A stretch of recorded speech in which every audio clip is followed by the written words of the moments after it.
ಸದ್ದಿಲ್ಲದೆ ಒಂದು ವಾರ ಕಳೆದು ಹೋಗಿತ್ತು. ಪ್ರಾಜೆಕ್ಟ್ ಕೆಲಸ ಹೆಚ್ಚು ಇದ್ದ ಕಾರಣ ಅಗಸ್ತ್ಯ ಚೆನ್ನೈನಲ್ಲೇ ಉಳಿದಿದ್ದ.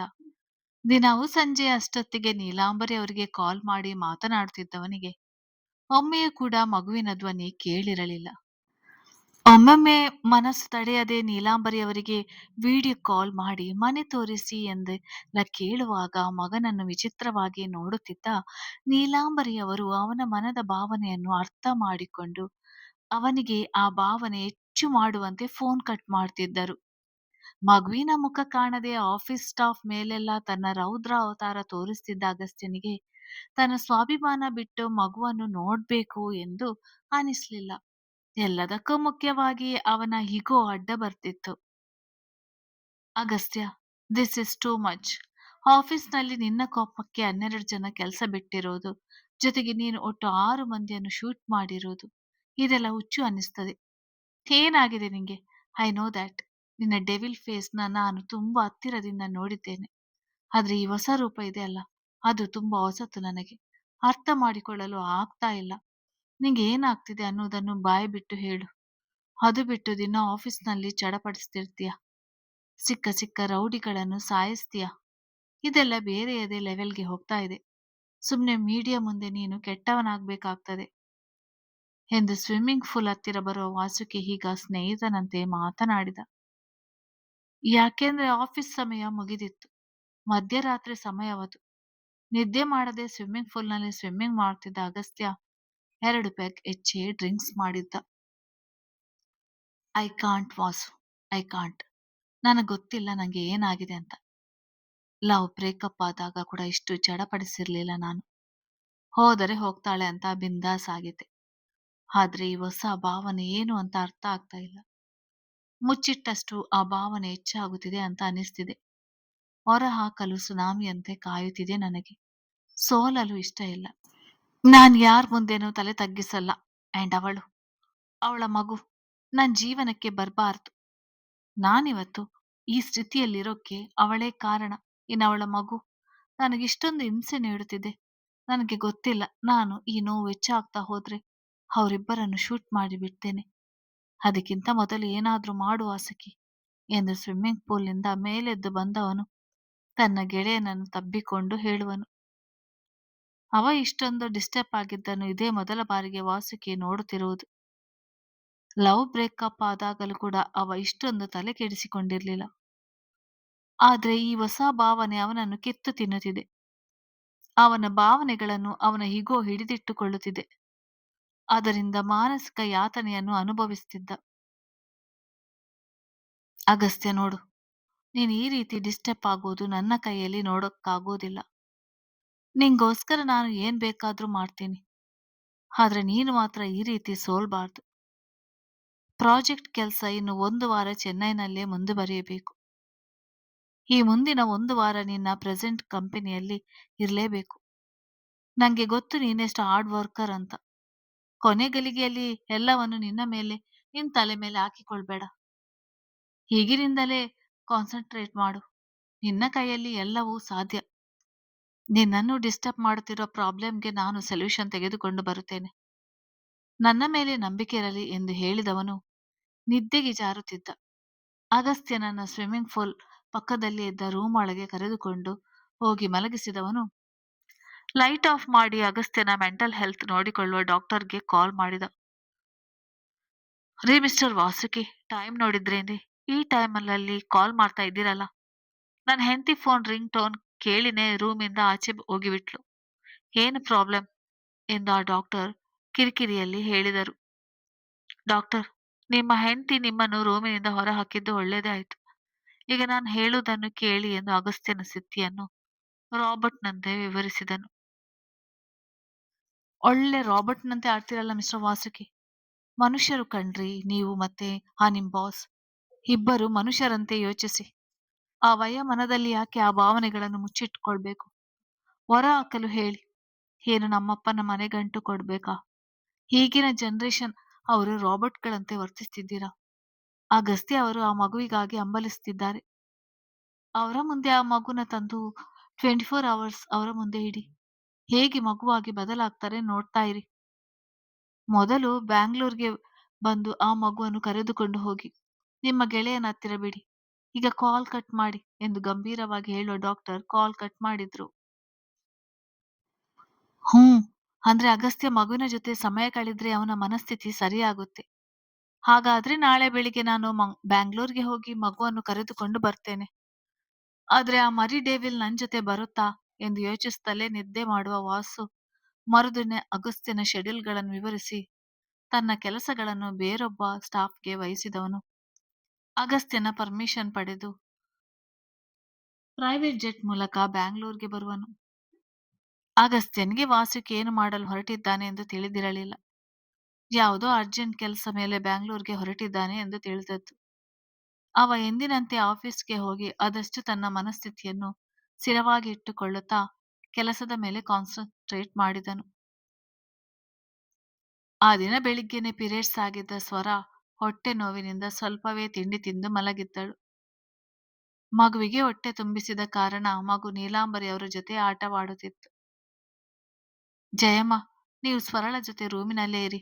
ಬೆಳಿಗ್ಗೆ ತುಂಬಾ ಹೊಟ್ಟೆ ನೋವಿನಿಂದ ನರಳುತ್ತಿದ್ದಳು ಅಂತ ಹೇಳಿದ್ರಿ ಅಲ್ವಾ? ಬೇಕಾದ್ರೆ ಡಾಕ್ಟರ್ನ ಕರೆಸೋಣ. ಅವಳಿಗೆ ಬೇಕಾದ ವ್ಯವಸ್ಥೆ ಎಲ್ಲ ಮಾಡಿ. ಹಾಗೆ ಹೆಚ್ಚು ಹಣ್ಣುಗಳನ್ನು ಕಟ್ ಮಾಡಿಕೊಂಡು ಹೋಗಿ ತಿನ್ನಿಸಿ. ಮೊದಲೇ ವೀಕ್ ಆಗಿದ್ದಾಳೆ. ಇನ್ನಿಂಥ ಸಮಯದಲ್ಲಿ ನಾವು ಹೆಣ್ಣು ಮಕ್ಕಳು ಇನ್ನೂ ಕೂಡ ವೀಕ್ ಆಗಿ ಬಿಡುತ್ತೇವೆ. ಸ್ವಲ್ಪ ಅವಳ ಕಡೆ ಗಮನ ಕೊಡಿ ಎಂದ ನೀಲಾಂಬರಿಯವರು ಮೊಮ್ಮಗಳ ಜೊತೆ ಆಟವಾಡುತ್ತಲೇ ಜಯಮ್ಮ ಅವರಿಗೆ ಹೇಳುವರು.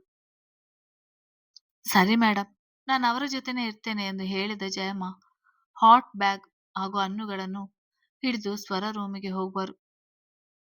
ಮನೆ ಮುಂದೆ ಕಾರು ನಿಲ್ಲಿಸಿದ ವಾಸುಕಿ ತಾನು ಪ್ರಾಕ್ಟೀಸ್ ಮಾಡಿಕೊಂಡಿದ್ದ ಮಾತನ್ನು ನೆನಪು ಮಾಡಿಕೊಳ್ಳುತ್ತಾ ಮನೆಯೊಳಗೆ ಬಂದವನು ಹಾಲಿನಲ್ಲಿ ಆಟವಾಡುತ್ತಾ ಕೂತಿದ್ದ ಅಜ್ಜಿ ಮಗಳನ್ನು ನೋಡಿ ಧೈರ್ಯದಿಂದ ಅವರ ಮುಂದೆ ನಿಂತುಕೊಂಡನು. ಅರೆ ವಾಸುಕಿ, ಇದೇನು ನೀನು ಇಷ್ಟು ಬೇಗ ಇಲ್ಲಿಗೆ ಬಂದಿದ್ಯಾ? 2 ವಾರಗಳ ತನಕ ಬ್ಯಾಂಗ್ಳೂರ್ಗೆ ಬರೋಲ್ಲ ಎಂದು ಅಗಸ್ತ್ಯ ಮೊನ್ನೆ ತಾನೇ ಹೇಳಿದ್ದ ನೆನಪು. ಇಷ್ಟು ಬೇಗ ಪ್ರಾಜೆಕ್ಟ್ ಕೆಲಸಗಳು ಮುಗೀತಾ ಎಂದು ಆಟದ ಸಾಮಾನನ್ನು ಬಾಯಿಗೆ ಹಾಕಿಕೊಳ್ಳುತ್ತಿದ್ದ ಮೊಮ್ಮಗಳ ಕೈಯಿಂದ ಆ ಟಾಯ್ಸ್ ಅನ್ನು ಕಿತ್ತುಕೊಳ್ಳುತ್ತಾ ನೀಲಾಂಬರಿ ಅವರು ಪ್ರಶ್ನಿಸಿದರು. ಅದೊಂದು ಮುಖ್ಯವಾದ ಕೆಲಸದ ಮೇಲೆ ಇಲ್ಲಿಗೆ ಬಂದೆ ಆಂಟಿ ಅಂತ ನಿಧಾನವಾಗಿ ಮಾತು ಶುರು ಮಾಡಿದ. ಹೌದಾ, ಏನ್ ಕೆಲ್ಸ? ಮನೆಯಲ್ಲಿ ಆಫೀಸ್ ವ್ಯವಹಾರಗಳನ್ನು ಹೆಚ್ಚಾಗಿ ಇಲ್ಲಿಗೆ ತರಲ್ಲಲ್ವಾ ಅಗಸ್ತ್ಯ ಎಂದು ಪ್ರಶ್ನಿಸಿದರು. ಅದು ಆಫೀಸ್ ಕೆಲಸವಲ್ಲ, ಮನೆ ವಿಷಯ. ಅಗಸ್ತ್ಯ ಇನ್ನು 1 ವಾರ ಚೆನ್ನೈನಲ್ಲೇ ಇರ್ತಾನೆ. ಹೌದಾ, ಸರಿ. ಈಗಾಗ್ಲೇ 1 ವಾರ ಮುಗಿದಿದೆ ಅಂದ್ಮೇಲೆ ಇನ್ನೊಂದು ವಾರ ಉಳಿಲೇಬೇಕು ಅಲ್ವಾ? 2 ವಾರ ಅಂತ ಹೇಳಿದ್ನಲ್ಲ ಅವನು ಎಂದು ಮೊಮ್ಮಗಳ ನಗುವಿಗೆ ತಾವೂ ನಗುತ್ತಾ ಹೇಳುವರು. ವಿಷಯ ಅದಲ್ಲ ಆಂಟಿ. ಮತ್ತೇನು ಎಂದು ಸಾಕದಂತೆ ಕೇಳಿದರು. ಪಾಪುನ ನಾನು ಚೆನ್ನೈಗೆ ಕರೆದುಕೊಂಡು ಹೋಗ್ತೀನಿ. ಡಾಕ್ಟರ್ ಹೇಳಿದ್ದಾರೆ ಎಂದು ರಾಬರ್ಟ್‌ನಂತೆ ಹೇಳುವನು. ವಾಟ್? ಡಾಕ್ಟರ್ ಏನ್ ಹೇಳಿದರು? ಪಾಪುನ ನೀನ್ ಯಾಕೋ ಚೆನ್ನೈಗೆ ಕರೆದುಕೊಂಡು ಹೋಗ್ತೀಯಾ ಎಂದು ಆಶ್ಚರ್ಯದಲ್ಲಿ ನೀಲಾಂಬರಿ ಅವರು ಕೇಳುವರು. ಅದು ಅಗಸ್ತ್ಯ ತುಂಬಾ ಡಿಸ್ಟರ್ಬ್ ಆಗಿದ್ದಾನೆ. ಕೆಲಸದ ಕಡೆ ಕಾನ್ಸಂಟ್ರೇಟ್ ಮಾಡ್ತಾ ಇಲ್ಲ. ಇದನ್ನೆಲ್ಲ ನಾನು ಅವನ ಮೆಂಟಲ್ ಹೆಲ್ತ್ ನೋಡಿಕೊಳ್ಳುವ ಡಾಕ್ಟರ್ಗೆ ಕಾಲ್ ಮಾಡಿ ತಿಳಿಸಿದೆ. ಅವ್ರು ಇದಕ್ಕೊಂದೇ ಪರಿಹಾರ ಇರೋದು. ಮಗುವನ್ನು ಅವನ ಜೊತೆ ಬಿಡ್ಬೇಕು ಅಂತ ಹೇಳಿದ್ರು. ಸೊ ಅದಕ್ಕಾಗಿ ಬಂದೆ ಆಂಟಿ. ಮಗುನ ನನ್ ಜೊತೆ ಕಳಿಸಿಕೊಡಿ. ಅಗಸ್ತ್ಯ ಈ ರೀತಿ ಇರುವುದನ್ನು ನನ್ನ ಕೈಯಲ್ಲಿ ನೋಡಿಕೊಂಡು ಸುಮ್ಮನಿರಲು ಆಗೋಲ್ಲ.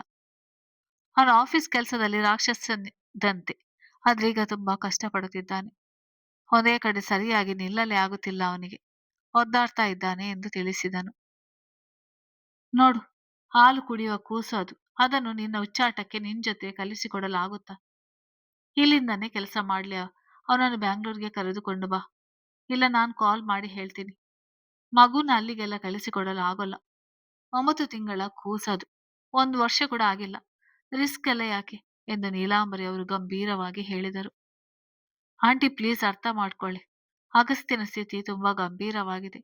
ಅವನು ಹೀಗೆ ಇದ್ರೆ ಅವನ ಮೆಂಟಲ್ ಹೆಲ್ತ್ ಸ್ಥಿತಿ ತುಂಬಾ ಹದಗೆಡುತ್ತೆ. ಪ್ಲೀಸ್ ಆಂಟಿ, ನನ್ ಮೇಲೆ ನಂಬಿಕೆ ಇಡಿ. ಮಗುವಿಗೆ ಯಾವುದೇ ಅಪಾಯವಾಗೋಲ್ಲ. ನಿಮ್ಮ ಮಗನ ಮೇಲೆ ನಿಮ್ಗೆ ನಂಬಿಕೆ ಇಲ್ವೇ? ಆ ಮಗುವನ್ನು ನೋಡುತ್ತಾ ಅವನು ಮೊದಲಿರುವ ಸ್ಥಿತಿಗೆ ಬಂದ್ರೆ ಸಾಕು ಪ್ಲೀಸ್ ಆಂಟಿ. ನನ್ ಜೊತೆ ಕಳಿಸಿಕೊಡಿ ಎಂದವರ ಮುಂದೆ ಮಂಡಿಯೂರಿ ಕುಳಿತು ಕೇಳಿಕೊಂಡವನು ಅವರ ಮಡಿಲಲ್ಲಿ ಕುಳಿತಿದ್ದ ಮಗುವಿನ ಕೈ ಹಿಡಿದರೆ ಪಟ್ಟನೆ ಬಿಡಿಸಿಕೊಂಡ ಮಗು ಕೋಪದಲ್ಲಿ ನೋಡುತ್ತಾ ಮೂತಿ ತಿರುವಿತು. ಮರಿ ಡೆವಿಲ್, ಅವನ ಹಾಗೆ ಲುಕ್ ಕೊಡ್ತದೆ ಎಂದು ಹೇಳಿಕೊಂಡ ವಾಸು ನೀಲಾಂಬರಿ ಅವರ ಮಾತಿಗೆ ಕಾಯುತ್ತಿದ್ದ. ಸ್ವಲ್ಪ ಹೊತ್ತು ಯೋಚಿಸಿದ ನೀಲಾಂಬರಿಯವರು ವಾಸುಕಿ ಕಡೆ ನೋಡಿದರು. ಸರಿ, ಮಗುನ ಅವನ ಜೊತೆ ಇರಿಸುವುದು ಒಳ್ಳೆಯದು. ಒಳ್ಳೆಯ ವಿಷಯವೇ. ಹಾಗಂತ ಅದಿನ್ನೂ ಹಾಲು ಕುಡಿಯುವ ಕೂಸು. ಒಂದನ್ನೇ ಕಳಿಸಲು ಆಗೋಲ್ಲ. ಒಂದು ಕೆಲಸ ಮಾಡು, ಸ್ವರಳನ್ನು ಕೂಡ ಕರೆದುಕೊಂಡು ಹೋಗು ಅಂತ ತಮ್ಮ ನಿರ್ಧಾರ ತಿಳಿಸಿದರು. ಆಂಟಿ, ಆ ಹುಡುಗಿನ, ಅವಳನ್ನು ನೋಡಿದ್ರೆ ಅಗಸ್ತ್ಯ ಇನ್ನೂ ಕೂಡ ಡಿಸ್ಟರ್ಬ್ ಆಗ್ತಾನೆ ಎಂದು ಮೆಲ್ಲಗೆ ಹೇಳಿದ. ಹಾಗಾದ್ರೆ ಮಗುವಿಗೆ ನೀನು ಅಗಸ್ತ್ಯ ಹಾಲು ಕುಡಿಸ್ತೀರಾ? ಎಲ್ಲವನ್ನು ನೀನೇ ಊಹಿಸ್ಬೇಡ. ಮಗುನ ಒಂದೇನೆ ನಿನ್ನ ಜೊತೆ ಕಳಿಸಿಕೊಡಲು ಆಗುತ್ತಾ? ಮಗು ಬರ್ಬೇಕು ಅಂದ್ರೆ ತಾಯಿನೂ ಕೂಡ ಜೊತೆಗೆ ಬರ್ಬೇಕು. ಏನೂ ಆಗೋಲ್ಲ. ಆ ಹುಡುಗಿಯನ್ನು ಚೆನ್ನಾಗಿ ನೋಡಿಕೊಳ್ಳಿ. ಒಂದು ವಾರ ನಾನು ದಿನಾ ಕಾಲ್ ಮಾಡ್ತೀನಿ. ಅವಳಿಗೊಂದು ಸಣ್ಣ ಗಾಯ ಕೂಡ ಆಗಿರ್ಬಾರ್ದು. ಆ ರೀತಿ ಒಂದು ವಾರ ನೀವು ಇಬ್ಬರು ನೋಡಿಕೊಳ್ಬೇಕು. ಪೂಜಾ, ಸ್ವರ ಎದ್ದಿದ್ರೆ ಅವಳಿಗೆ ರೆಡಿ ಆಗಲು ತಿಳಿಸಿ. ನೀನು ಮಗುವಿನದು ಮತ್ತೆ ಸ್ವರಳ ಬಟ್ಟೆ ಹಾಗೂ ಮುಖ್ಯವಾದ ವಸ್ತುಗಳನ್ನೆಲ್ಲ ಪ್ಯಾಕ್ ಮಾಡಿ ತೆಗೆದುಕೊಂಡು ಬಾ ಎಂದು ಹೇಳಿದಾಗ ಸರಿ ಎಂದು ತಲೆ ಆಡಿಸಿದ ಪೂಜಾ ಲಿಫ್ಟ್ ಮೂಲಕ ಸ್ವರಳ ರೂಮಿಗೆ ಬಂದವಳು ಹಾಟ್ ಪ್ಯಾಕ್ ಹಿಡಿದು ಸುಸ್ತಾಗಿ ಕೂತಿದ್ದ ಸ್ವರಗೆ ವಾಸುಕಿ ಬಂದಿರುವ ವಿಷಯ ತಿಳಿಸಿದಳು. ತಕ್ಷಣ ಗಾಬರಿಗೊಂಡ ಸ್ವರ ಉಗುಳು ನುಂಗಿದಳು. ಏನು, ನಾನು ಅವರನ್ನು ಒಬ್ಬಳೇ ಎದುರಿಸ್ಬೇಕಾ? ಇಲ್ಲ ಪೂಜಾ, ನಂಗೆ ಅಗಸ್ತ್ಯ ಸರ್ ಮುಂದೆ ಹೋಗುವ ಧೈರ್ಯವೇ ಇಲ್ಲ. ಇಲ್ಲಾದರೆ ರೂಮಿನಲ್ಲೇ ಇರುತ್ತೇನೆ. ಆದ್ರೆ ಅಲ್ಲಿ ಹೇಗೆ? ಇಲ್ಲಿ ನೀಲಾಂಬರಿ ಮೇಡಮ್ ಅವರು ನನ್ನನ್ನು ಕಾಪಾಡಲು ಇದ್ದಾರೆ. ಆದ್ರೆ ಅಲ್ಲಿ ಯಾರೂ ಇಲ್ಲ. ನನ್ ಜೊತೆ ಮಗುನ ಅವರು ಸಾಯಿಸಿ ಬಿಡ್ತಾರೆ ಎಂದು ಏನೇನೇ ಹೇಳುವಳು. ಛೀ, ಬಿಟ್ಟು ಅನ್ನಿ ಮೇಡಮ್. ಅಗಸ್ತ್ಯ ಸರ್ ದೇವರಂತವರು. ನಿಮ್ಮಿಬ್ಬರಿಗೆ ಯಾಕೆ ಅವರು ಈ ರೀತಿಯ ಅಪಾಯ ಮಾಡ್ತಾರೆ? ಆ ಮಗು ಅವರದೇ. ನಿಮ್ಮ ವಿಷಯಗಳು ನನಗೇನು ಗೊತ್ತಿಲ್ಲ. ಹಾಗಂತ ಅಗಸ್ತ್ಯ ಸರ್ ಬಗ್ಗೆ ಅನುಮಾನ ಪಡೋಲ್ಲ ನಾನು. ಏನೂ ಆಗೋಲ್ಲ. ಧೈರ್ಯದಿಂದ ಹೋಗಿ. ಮೊದಲು ಹೋಗಿ ಫ್ರೆಶ್ ಅಪ್ ಆಗಿ ಬನ್ನಿ ಎಂದು ಬಲವಂತ ಮಾಡಿದಾಗ ಬೇರೆ ಆಯ್ಕೆ ಇಲ್ಲದ ಸ್ವರಳಿಗೆ ನಿರಾಸೆಯಾಯಿತು. ಬೇಸರದಲ್ಲಿಯೇ ಮತ್ತೊಮ್ಮೆ ಸ್ನಾನ ಮುಗಿಸಿ ಸಿಂಪಲ್ ಆಗಿರುವ ಚೂಡಿದಾರ್ ಒಂದನ್ನು ಹಾಕಿಕೊಂಡು ಪೂಜಾಳ ಜೊತೆ ಹೊರಬರುವಳು. ಮಗುವನ್ನು ಜಯಮ್ಮ ಅವರೇ ಮತ್ತೊಮ್ಮೆ ರೆಡಿ ಮಾಡಿ ಕೆಳಗಿಳಿದು ಬಂದ ಸ್ವರ ಕೈಗೆ ಕೊಡುವರು. ಯಾಕೆ ಬೇಸರದಲ್ಲಿದ್ದೀಯಾ? ಏನು ಆಗೋಲ್ಲ. ನನ್ ಮಗ ನಿನ್ನನ್ನು ತುಂಬಾ ಚೆನ್ನಾಗಿ ನೋಡಿಕೊಳ್ತಾನೆ. ಒಂದು ವಾರ ಅಲ್ವಾ? ಹತ್ತಿರವಿದ್ರೆ ನಿಮ್ಮಗಳ ನಡುವೆ ಇರುವ ಪರದೆ ಸರಿಯಬಹುದು. ಅವನು ನಿನ್ನನ್ನು ಎಲ್ಲಿ ತಪ್ಪಾಗಿ ಅರ್ಥ ಮಾಡಿಕೊಂಡಿದ್ದಾನೆ ಅದನ್ನು ಅವನಿಗೆ ಸರಿಯಾಗಿ ತಿಳಿಸಿ ನಿಜ ವಿಷಯವನ್ನು ಅವನಿಗೆ ಆದಷ್ಟು ಬೇಗ ತಿಳಿಸು. ಮಗು ಜೋಪಾನ. ಯಾವಾಗ ಬೇಕಾದ್ರೂ ನೀ ನನ್ಗೆ ಕಾಲ್ ಮಾಡಬಹುದು. ಹುಷಾರಾಗಿ ಹೋಗು ಎಂದು ನೀಲಾಂಬರಿಯವರು ಸ್ವರಳಿಗೆ ಧೈರ್ಯ ನೀಡಿದಾಗ ಭಯದಲ್ಲಿಯೇ ಸರಿ ಎಂದು ತಲೆ ಆಡಿಸಿದವಳು ವಾಸುಕಿಯನ್ನು ಹಿಂಬಾಲಿಸಿದಳು. ಸಂಜೆಯಷ್ಟೊತ್ತಿಗೆ ಸ್ವರ ಹಾಗೂ ಅವಳ ಮಗುವಿನೊಂದಿಗೆ ಅಗಸ್ತ್ಯನ ಲಕ್ಸುರಿ ಅಪಾರ್ಟ್ಮೆಂಟ್ ತಲುಪಿದ ವಾಸುಕಿ ಸ್ವರಳ ಲಗೇಜ್ ಹಿಡಿದು ಮೇಲೆ ಇರುವ ರೂಮಿನಲ್ಲಿಟ್ಟು ಸ್ವರಗೆ ಆ ರೂಮ್ನಲ್ಲಿ ಇರಲು ತಿಳಿಸಿದವನು ಆಫೀಸ್ನತ್ತ ಹೋಗುವನು. ಪೀರಿಯಡ್ಸ್ನ ಮೊದಲ ದಿನ. ಸ್ವರಗಂತೂ ವಿಪರೀತ ಹೊಟ್ಟೆನೋ. ಆ ಸಂಕಟದಲ್ಲಿಯೇ ಸಾಕಾದಂತೆ ಹಾಸಿಗೆ ಮೇಲೆ ಕುಳಿತವಳು ಮಲಗಿದ್ದ ಮಗುವಿಗೆ ಎಚ್ಚರ ಮಾಡಿ ಹೊಟ್ಟೆ ತುಂಬಿಸಿ ತನಗೆ ಹೊಟ್ಟೆ ಹಸಿಯುತ್ತಿದ್ದಾಗ ಮಗುವಿನ ಜೊತೆಗೆ ಕೆಳಗೆ ಬಂದವಳು ಕಿಚನ್ಗೆ ಹೋಗುವಳು. ಅಡುಗೆಗೆ ಬೇಕಾದ ಎಲ್ಲಾ ಸಾಮಾನುಗಳು ಅಲ್ಲಿ ಇದ್ದವು. ವಾಸುಕಿಯೇ ಈ ಒಂದು ವಾರ ಅಗಸ್ತ್ಯನ ಊಟ ತಿಂಡಿಯ ಬಗ್ಗೆ ಗಮನ ಹರಿಸಿದ್ದು. ತುಂಬಾ ಸುಸ್ತಾಗುತ್ತಿದೆ. ಹಣ್ಣುಗಳನ್ನು ತಿಂದುಕೊಂಡು ಮಲಗಿ ಬಿಡೋಣ. ರಾತ್ರಿಗೆ ಅವರು ಬರ್ತಾರೆ. ಅವರನ್ನು ಎದುರಿಸುವುದು ಹೇಗೆ? ಅವರಿಗೆ ನಾನು ಮತ್ತು ಪಾಪು ಬಂದಿರುವ ವಿಷಯ ಗೊತ್ತಿಲ್ಲ ಅನ್ಸುತ್ತೆ. ಈ ಎಲ್ಲ ವಾಸುಕಿ ಸರ್ ಅರೇಂಜ್ ಮಾಡಿರೋದು. ನಮ್ಮನ್ನು ಅವರು ಇಲ್ಲಿ ನೋಡಿ ಹೇಗೆ ಪ್ರತಿಕ್ರಿಯಿಸಬಹುದು?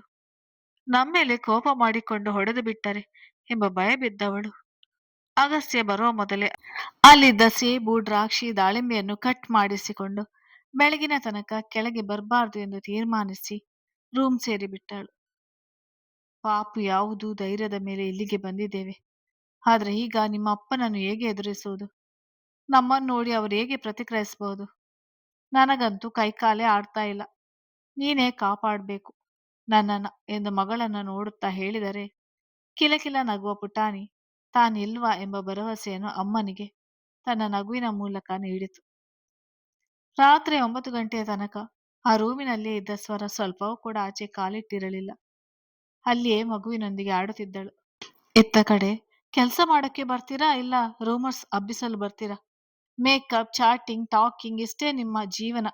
ಸ್ವಲ್ಪ ಕೆಲಸ ಕಡೆ ಗಮನ ಕೊಡಿ ಎಂದು ಆಫೀಸ್ ಸ್ಟಾಫ್ ಮುಂದೆಲ್ಲ ಕಿರಿಚಾಡುವ ಅಗಸ್ತ್ಯ ರಾತ್ರಿ 9 ಗಂಟೆ ಆದ್ರೂ ಒಬ್ಬರನ್ನೂ ಹೊರಬಿಟ್ಟಿರಲಿಲ್ಲ.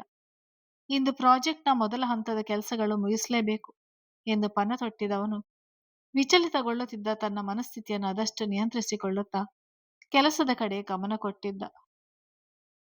ಸ್ವರ ಹಾಗೂ ಮಗುವನ್ನು ಅಪಾರ್ಟ್ಮೆಂಟ್‌ನಲ್ಲಿ ಬಿಟ್ಟು ಬಂದಿದ್ದ ವಾಸುಕಿ ಸ್ಟಾಫ್‌ಗಳಿಗೆ ಹೋಗಲು ತಿಳಿಸಿದವನು ಅಗಸ್ತ್ಯನ ಕ್ಯಾಬಿನ್‌ಗೆ ಬರುವನು. ಈಗ ಆಫೀಸ್ ಅವರ್ಸ್ ಮುಗಿದಿತ್ತು. ಬ್ಲೇಸರ್ ಟೈಟ್‌ಗಳನ್ನೆಲ್ಲ ಸಿಕ್ಕ ಕಡೆಯಲ್ಲಿ ಎಸೆದು ಚೇರ್ ಮೇಲೆ ಟೆನ್ಷನ್‌ನಲ್ಲಿ ಕೂತಿದ್ದವನನ್ನು ನೋಡಿ ಅವನ ಮುಂದೆ ಬ್ಲ್ಯಾಕ್ ಕಾಫಿ ಇಟ್ಟ. Thank you dude. ಇದರ ಅವಶ್ಯಕತೆ ಇತ್ತು. ತುಂಬಾ ತಲೆನೋವುತ್ತಿದೆ. ಮೊದಲ ಹಂತದ ಪ್ರಾಜೆಕ್ಟ್ ಕೆಲಸಗಳು ಮುಗಿಯಿತು. ಅವರನ್ನೆಲ್ಲ ಹೋಗಲು ಹೇಳು ಎಂದು ಹೇಳುವನು. ನಿನ್ನ ಬಗ್ಗೆ ನನಗೆ ಗೊತ್ತಿಲ್ವಾ? ಈಗ ತಾನೇ ಎಲ್ಲರನ್ನೂ ಕಳಿಸಿದ್ದೇನೆ. ಬೇಗ ಕಾಫಿ ಕುಡಿ. ಮನೆಗೆ ಹೋಗೋಣ ಅಂತ ಹೇಳುವನು. ಆ ಅಪಾರ್ಟ್ಮೆಂಟಿಗೆ ಬೇಗ ಹೋಗಿ ಏನ್ ಮಾಡ್ಬೇಕು? ಇವತ್ತೊಂದು ಲಾಂಗ್ ಡ್ರೈವ್ ಹೋಗ್ಬೇಕು ಅಂತ ಪ್ಲಾನ್ ಮಾಡಿಕೊಂಡಿದ್ದಾನೆ. ಅದಕ್ಕಿಂತ ಮೊದಲು ಫ್ರೆಶ್ ಆಗ್ಬೇಕು. ಬೆಳಿಗ್ಗೆಯಿಂದ ಲ್ಯಾಪ್ಟಾಪ್ ಹಿಡಿದು ಸಾಕಾಗಿ ಹೋಗಿದೆ. ಒಳ್ಳೆ ಪಬ್ ಇದ್ರೆ ಹೇಳು, ಅಲ್ಲಿಯೇ ಫ್ರೆಶ್ ಅಪ್ ಆಗಿ ಹೋಗೋಣ ಎಂದು ಹೇಳಿದನು. ಆರ್ ಯು ಶ್ಯೂರ್ ಎಂದು ವಾಸುಕಿ ನಗುತ್ತಾ ಕೇಳಿದ್ರೆ ನಗುತ್ತಾ ತಲೆ ಆಡಿಸುವ ಅಗಸ್ತ್ಯ ತನ್ನ ಕ್ಯಾಬಿನ್ಗೆ ಅಂಟಿಕೊಂಡಂತಿರುವ ಪರ್ಸನಲ್ ರೂಮ್ಗೆ ಹೋದವನು ಅಲ್ಲಿಯೇ ಫ್ರೆಶ್ ಅಪ್ ಆಗಿ ಪಬ್ಗೆ ಹೋಗುವಂತೆ ರೆಡಿಯಾಗಿ ಬಂದ್ರೆ ಈಗಾಗಲೇ ಯಾವ ಪಬ್ಗೆ ಹೋಗ್ಬೇಕೆಂದೆಲ್ಲ ಹುಡ್ಕಾಡ್ತಿದ್ದ ವಾಸುಕಿ ತಾನು ಕೂಡ ರೆಡಿ ಆಗುವನು. ಗೆಳೆಯರಿಬ್ಬರು ಚೆನ್ನೈನ ಪ್ರತಿಷ್ಠಿತ ಪಬ್ಗೆ ಹೋದವರು ಚೆನ್ನಾಗಿ ಕುಡಿದು ಎಂಜಾಯ್ ಮಾಡಿ ತಮ್ಮ ಲಾಂಗ್ ಡ್ರೈವ್ ಆಸೆಯನ್ನು ಕೂಡ ಮುಗಿಸಿಕೊಂಡವರು ಬಹಳ ದಿನದ ನಂತರ ಈ ಮಟ್ಟಿಗೆ ಖುಷಿಯಾಗಿದ್ದರು. ಮೊದಲಿನಿಂದಲೂ ಸಹ ಇವರಿಬ್ಬರು ಹೀಗೆ ಪಾರ್ಟಿ ಪಬ್ ಎಂದರೆ ಇಬ್ಬರು ಚೆನ್ನಾಗಿ ಕುಡಿದು ಮಜಾ ಮಾಡಿ ಮನೆ ಸೇರುತ್ತಿದ್ದರು. ಅವಾಗೆಲ್ಲ ನೀಲಾಂಬರಿ ಅವರು ಇಬ್ಬರಿಗೂ ಕ್ಲಾಸ್ ತೆಗೆದುಕೊಂಡು ಚೆನ್ನಾಗಿ ಬೈದು ಇಬ್ಬರನ್ನು ಗಾರ್ಡನ್ನಲ್ಲಿ ಐಸ್ ಮೇಲೆ ಅರ್ಧ ಗಂಟೆ ಕೂರಿಸಿ ಶಿಕ್ಷೆ ಕೊಡುತ್ತಿದ್ದರು. ಬಹು ದಿನಗಳ ನಂತರ ಗೆಳೆಯನೊಂದಿಗೆ ಖುಷಿಯಲ್ಲಿದ್ದ ವಾಸುಕಿ ಅಪಾರ್ಟ್ಮೆಂಟ್ ಅಲ್ಲಿದ್ದ ಸ್ವರ ಹಾಗೂ ಮಗುವನ್ನು ಮರೆತೇ ಬಿಟ್ಟಿದ್ದ. ಅವರನ್ನು ಯಾಕೆ ಕರೆದುಕೊಂಡು ಬಂದಿದ್ದೇನೆ ಅನ್ನುವುದನ್ನೇ ಮರೆತು ಅಗಸ್ತ್ಯನೊಂದಿಗೆ ಲಾಂಗ್ ಡ್ರೈವ್ ಮುಗಿಸಿ ಬರುವನು. ಮಧ್ಯರಾತ್ರಿ ಅಷ್ಟೊತ್ತಿಗೆ ಅಪಾರ್ಟ್ಮೆಂಟ್ ತಲುಪಿದ ಇಬ್ಬರು ಜೋರಾಗಿ ನಗುತ್ತಾ ತಮ್ಮ ತಮ್ಮ ರೂಮ್ ಸೇರಿಕೊಂಡು ಮಲಗಿಬಿಟ್ಟರು. ಕತೆ ಮುಂದುವರಿಯುತ್ತದೆ. ಯಾರೆಲ್ಲ ನನ್ನ ಚಾನೆಲ್ ಅನ್ನು ಸಬ್ಸ್ಕ್ರೈಬ್ ಮಾಡಲಿಲ್ಲ ಅವರೆಲ್ಲ ದಯವಿಟ್ಟು ನನ್ನ ಚಾನೆಲ್ ಸಬ್ಸ್ಕ್ರೈಬ್ ಮಾಡಿ. ಹಾಗೆ ಲೈಕ್ ಆ್ಯಂಡ್ ಶೇರ್ ಮಾಡಿ.